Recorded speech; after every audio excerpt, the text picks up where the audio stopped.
Anda kembali di Kabar Siang, pemirsa. Salah satu petinggi Partai Demokrat, Syarif Hasan, menjalani pemeriksaan oleh Komite Etik KPK terkait bocornya sprindik Anas Urbaningrum. Syarif Hasan membantah telah mengetahui penetapan Anas Urbaningrum sebagai tersangka.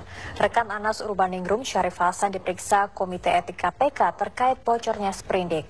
Menteri Koperasi dan UKM ini datang untuk dimintai keterangan sebagai saksi, sebab sebelumnya Syarif Hasan diduga mengetahui status rekannya menjadi tersangka.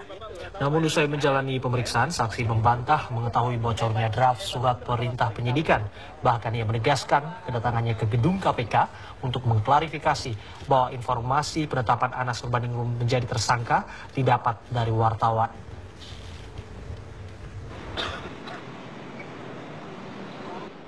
Bilang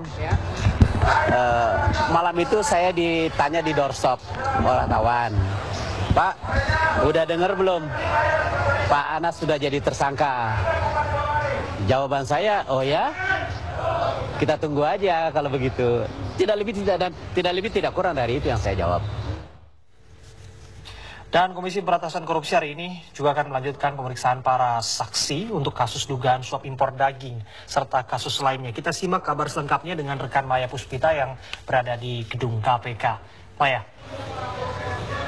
Abraham, Nana, dan juga pemirsa, Komite Etik Komisi Pemberantasan Korupsi meminta keterangan dari Menteri Koperasi dan UKM yang juga Sekretaris Dewan Pembina Partai Demokrat Syarif Hasan terkait penyelidikan bocornya draft surat perintah penyidikan atau sprindik atas nama mantan Ketua Umum Partai Demokrat Anas Urbaningrum. Ketua Komite Etik Anies Baswedan menyatakan keterangan dari Syarif Hasan diperlukan berkaitan dengan pemberitaan di media online pada hari Kamis malam tanggal 7 Februari 2013. Di dalam pemberitaan tersebut dimuat pernyataan Syarif Hasan yang intinya ia telah mengetahui mengenai status Anas Urbaningrum sebagai tersangka. Usai menjalani pemeriksaan di gedung KPK selama sekitar 1 jam, Syarif Hasan memberikan klarifikasi. Ia membantah bahwasannya dirinya telah mengetahui seputar status Anas Urbaningrum sebagai tersangka.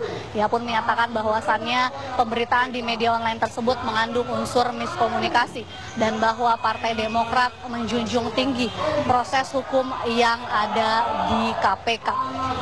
Draft sprindik yang menyebutkan status Anas Urbaningrum sebagai tersangka ini diduga beredar pada sekitar tanggal 7 ataupun 8 Februari 2013. Sementara KPK baru resmi menetapkan Anas Urbaningrum sebagai tersangka kasus dugaan suap berkaitan dengan proyek Hambalang pada tanggal 22 Februari 2013. Di dalam draft sprindik yang beredar di media massa tersebut terdapat tanda tangan dari Ketua KPK Abraham Samad dan juga 2 wakil Ketua KPK Zulkarnain serta Adnan Pandu Praja.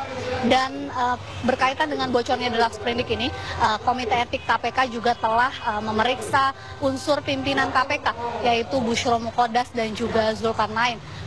Komite Etik juga telah memeriksa kalangan internal yaitu Direktur Penyelidikan, Direktur Pengaduan Masyarakat dan juga Ketua Tim Satgas kasus Hambalang. Komite Etik juga telah memeriksa beberapa kalangan eksternal seperti jurnalis dan juga hari ini memeriksa Menteri Koperasi Syarif Hasan.